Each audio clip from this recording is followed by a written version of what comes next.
ഉത്തരാഖണ്ഡിലെ ധരാലിയിൽ ഉണ്ടായ മിന്നൽ പ്രളയത്തിൽ കാണാതായവർക്ക് വേണ്ടിയുള്ള തെരച്ചിൽ തുടരുകയാണ്. സൈനികർ ഉൾപ്പെടെ 100-ലധികം പേരെയാണ് കാണാതായിട്ടുള്ളത്. 150-ലധികം പേരെ രക്ഷപ്പെടുത്തി കഴിഞ്ഞിട്ടുണ്ട്. മണ്ണിനടിയിൽ കുടുങ്ങിയവരെ കണ്ടെത്താൻ കടാവർ നായകളെ എത്തിക്കും. എന്നാൽ കനത്ത മഴ തുടരുന്നത് രക്ഷാദൗത്യം ദുഷ്കരമാക്കുകയാണ്.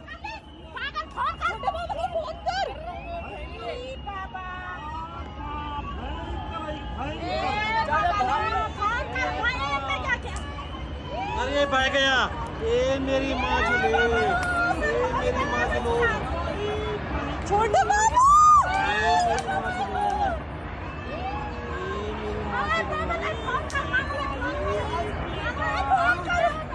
मामा चलेगा सेफ जगह मामा चलेगा വാർത്തയുടെ വിശദാംശങ്ങളുമായി MG മിഥുനുണ്ട്. മിഥുൻ, ഞെട്ടിക്കുന്ന ദൃശ്യങ്ങൾ ആണ് കഴിഞ്ഞ ദിവസം മുതൽ ഈ ദൃശ്യമാധ്യമങ്ങളിലൂടെ വരുന്നത്.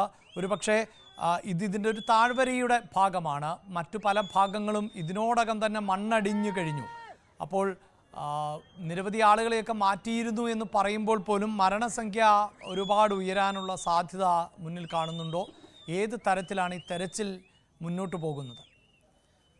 അഭിലാഷ്, രക്ഷാപ്രവർത്തനം ഇപ്പോൾ പുരോഗമിക്കുകയാണ്. പക്ഷേ വലിയ വെല്ലുവിളിയായിരിക്കുന്നത് അവിടെ ശക്തമായ മഴ തുടരുന്നുണ്ട്. മറ്റൊന്ന്, ഈ ധരാലിയിലേക്കുള്ള പ്രധാനപ്പെട്ട പാത അത് ഈ മിന്നൽ പ്രളയത്തിൽ അത് പൂർണ്ണമായും തകർന്നു പോയിട്ടുണ്ട്. അതുകൊണ്ട് തന്നെ നിലവിൽ കൂടുതൽ സേനാ വിഭാഗങ്ങൾക്ക് അങ്ങോട്ട് ഇതുവരെയും എത്താൻ സാധിച്ചിട്ടില്ല എന്നുള്ളതാണ്. ഒപ്പം തന്നെ അത്യാധുനിക സംവിധാനങ്ങൾ അവിടേക്ക് എത്തിക്കേണ്ടതായിട്ടുണ്ട്. കാരണം വലിയ ബഹുനില കെട്ടിടങ്ങളടക്കം പൂർണ്ണമായും മണ്ണിനടിയിലായ ഒരു സ്ഥിതിവിശേഷമാണ്. അതുകൊണ്ട് തന്നെ അവയൊക്കെ നീക്കം ചെയ്തുകൊണ്ട് ഈ കാണാതായവർക്ക് വേണ്ടിയുള്ള തെരച്ചിലാണ് നടത്തേണ്ടതായിട്ടുള്ളത്. ചെളിയൊക്കെ മൂടി അവിടെ കിടക്കുകയാണ്. അതുകൊണ്ട് തന്നെ അവിടേക്ക് എത്താൻ സാധിക്കുന്നില്ല എന്നുള്ളതാണ് ഏറ്റവും പ്രധാനപ്പെട്ട വെല്ലുവിളിയായി ഇപ്പോൾ നിലനിൽക്കുന്നത്. അതിനുവേണ്ടിയുള്ള നടപടികൾ ആരംഭിച്ചിട്ടുണ്ട്.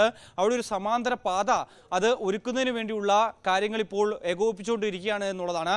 ഈ സ്ഥലം സന്ദർശിക്കുന്നതിന് വേണ്ടി അവിടുത്തെ മുഖ്യമന്ത്രി പുഷ്കർ സിംഗ് ധാമി അവിടേക്ക് പുറപ്പെട്ടിട്ടുണ്ട്. ഒപ്പം തന്നെ കാര്യങ്ങളൊക്കെ തന്നെ പ്രധാനമന്ത്രിയുമായി അദ്ദേഹം ധരിപ്പിക്കുകയും ഒപ്പം തന്നെ എല്ലാവിധ സഹായങ്ങളും കേന്ദ്ര സർക്കാർ വാഗ്ദാനം ചെയ്യുകയും ചെയ്തിട്ടുണ്ട് എന്ന ഒരു പ്രതികരണം അദ്ദേഹം അല്പസമയത്തിന് മുമ്പ് നടത്തുകയും ചെയ്തു. നിലവിലെ സാഹചര്യത്തിൽ 100-ലധികം പേർ ഈ മണ്ണിനടിയിലുണ്ട് എന്നാണ് കണക്കാക്കപ്പെടുന്നത്. ഒരു ഔദ്യോഗിക സ്ഥിരീകരണമല്ല എങ്കിൽ പോലും തന്നെ അതിൽ നിരവധി പേർ ഇപ്പോൾ എവിടെയാണ് അല്ലെങ്കിൽ അവിടെ എത്രത്തോളം ആളുകൾ ഉണ്ടായിരുന്നു എന്നുള്ളൊരു വ്യക്തമായ കണക്കില്ല എന്നുള്ളതാണ്. കാരണം വിനോദസഞ്ചാര മേഖലയാണ്. അവിടെ ഈ പറയുന്ന ഹോം സ്റ്റേകളുണ്ട്, ഒപ്പം തന്നെ മറ്റ് കെട്ടിടങ്ങളുണ്ട്, ഹോട്ടലുകളുണ്ട്. അവിടെയൊക്കെ ഈ വിനോദസഞ്ചാരവുമായി ബന്ധപ്പെട്ട ആളുകൾ അവിടേക്കൊക്കെ കൂടുതൽ ആളുകൾ എത്തുന്നതാണ്. കാരണം ഇതൊരു റെസ്റ്റ് പോയിന്റ് എന്ന രീതിയിലൊക്കെയാണ്. കാരണം മറ്റ് സ്ഥലങ്ങളിലേക്കൊക്കെ പോകുമ്പോൾ ഗംഗോത്രിയിലേക്കൊക്കെ പോകുന്ന വേളയിൽ വിശ്രമത്തിനായി തിരഞ്ഞെടുക്കുന്ന ഒരു പ്രദേശം കൂടിയാണ്. അത്രത്തോളം അതിമനോഹരമായ ഒരു പ്രദേശമായിരുന്നു. അവിടെ ഗംഗോത്രി നദിയൊക്കെ ഒഴുകിപ്പോകുന്ന ആ പ്രദേശത്തിന് നടുക്കായി ഒരു ചാലുണ്ടായിരുന്നു. ആ ചാലിന് മുകളിലൂടെയാണ് ഈ പൊടുന്നനെയും ഈ കഴിഞ്ഞ ദിവസം 1:45 കൂടി ഈ കല്ലും മണ്ണും ഒക്കെ ആയി ഒഴുകി വലിയൊരു മിന്നൽ പ്രളയം പോലെ വലിയ മണ്ണിടിച്ചിലായി ആ ഒരു ഭാഗം മുഴുവൻ എടുത്തുകൊണ്ട് ഒരു ഗ്രാമത്തെ മുഴുവൻ വിഴുകിക്കൊണ്ട് പോവുകയും ചെയ്ത് അതിൻ്റെ ഞെട്ടിപ്പിക്കുന്ന ദൃശ്യങ്ങളൊക്കെ കാണുകയും ചെയ്തതാണ് നമ്മൾ. ആ സമയത്ത് ആ ദൃശ്യങ്ങൾ വ്യക്തമായതാണ്. നിരവധി ആളുകൾ ഈ ഇതിൽ നിന്ന് ഓടി രക്ഷപ്പെടാൻ ശ്രമിക്കുന്നത്. അപ്പോൾ അവരെയൊക്കെ വിഴുങ്ങിക്കൊണ്ടായിരുന്നു ഈ ഒരു ജലപ്രളയം വന്ന് മറിയുകയും ചെയ്തത്. അതുകൊണ്ട് തന്നെ ഈ മണ്ണിനടിയിൽ നിരവധി ആളുകൾ കുടുങ്ങിക്കിടക്കുന്നുണ്ട് എന്നുള്ള ഒരു വിവരമാണ് നമുക്ക് ലഭ്യമാകുന്നത്. നിലവിൽ 150-ലധികം പേരെ അവിടെ നിന്ന് രക്ഷപ്പെടുത്താൻ സാധിച്ചിട്ടുണ്ട്. ഇപ്പോഴും രക്ഷാപ്രവർത്തനം ഊർജിതമായി തന്നെ പുരോഗമിക്കുകയാണ്. കൂടുതൽ ആളുകളെ അവിടേക്ക് എത്തിക്കേണ്ടതായിട്ടുണ്ട്. സേനാ വിഭാഗങ്ങളെ കൂടുതൽ എത്തിക്കേണ്ടതായിട്ടുണ്ട്. NDRFന്റെ ITBPയുടെ ഒക്കെ സംഘം അവിടെ രക്ഷാപ്രവർത്തനത്തിൽ ഏകോപനത്തിലാണ്. ഒപ്പം തന്നെ അത്യാധുനിക സംവിധാനങ്ങൾ ഞാൻ നേരത്തെ സൂചിപ്പിച്ച പോലെ അവിടേക്ക് എത്തേണ്ടതായിട്ടുണ്ട്.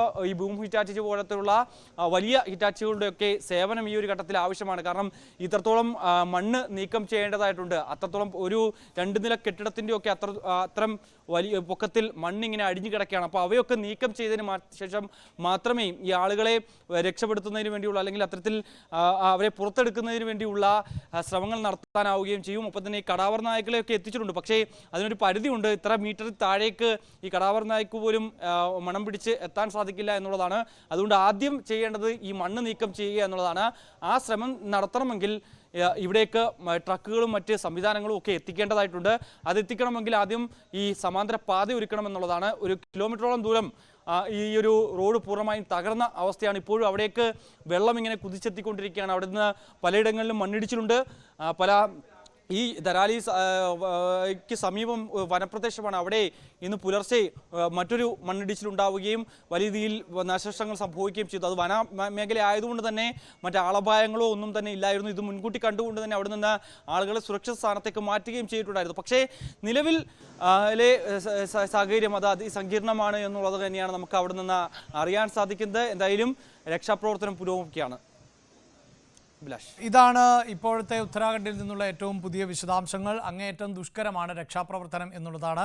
അവിടെ ആളുകൾക്ക് വേണ്ടിയുള്ള തെരച്ചിൽ തുടരുന്നു എന്ന് പറയുമ്പോഴും മിഥുൻ സൂചിപ്പിക്കുന്ന പോലെ വലിയ തോതിൽ ആണ് മണ്ണും കല്ലും ചെളിയും എല്ലാം നിറഞ്ഞിട്ടുള്ളത്. പലതും 2-3 നില കെട്ടിടങ്ങളുടെ ഉയരത്തിൽ ആണ്. അത്രയും വലിയ തോതിൽ ആണ് ഈ മണ്ണ് ഇടിഞ്ഞു വീണിട്ടുള്ളത്. ഇപ്പോൾ പ്രേക്ഷകർക്ക് ദൃശ്യങ്ങളിൽ കാണാം. അവിടെ ഒരു പാതയിലൂടെ സഞ്ചരിക്കുമ്പോൾ തന്നെ അത് ഒരു പക്ഷേ വാലിയുടെ ഏറ്റവും ഒടുവിൽ എത്തിയിട്ടുള്ള ആ മണ്ണിടിച്ചിലിൻ്റെ ഏറ്റവും ഒടുവിലത്തെ ഒരു ഭാഗം ആകാം എത്തിയിട്ടുള്ളത്. അതുപോലും എത്രത്തോളം ഭയാനകമാണ് എന്നുള്ളതാണ്. അപ്പോൾ അത്രമേൽ വലിയൊരു ദുരന്ത ഭൂമിയായി ഉത്തരാഖണ്ഡ് മാറിയിരിക്കുകയാണ്. ഒരു പക്ഷേ വരും ബുള്ളറ്റിനുകളിൽ ഈ മരണവുമായി ബന്ധപ്പെട്ട സംഖ്യയൊക്കെ ഉയരുവാനുള്ള സാധ്യതയുണ്ട്. അതാരും ഇഷ്ടപ്പെടുന്ന ഒന്നല്ല എന്ന് പറയുമ്പോൾ പല പ്രദേശത്ത് നിന്ന് സഞ്ചാരികൾ ഉൾപ്പെടെയൊക്കെ എത്തിയിട്ടുണ്ട്. അത്തരം ഡേറ്റകളൊക്കെ ശേഖരിക്കുക എന്നതുപോലും ദുഷ്കരമാണ്.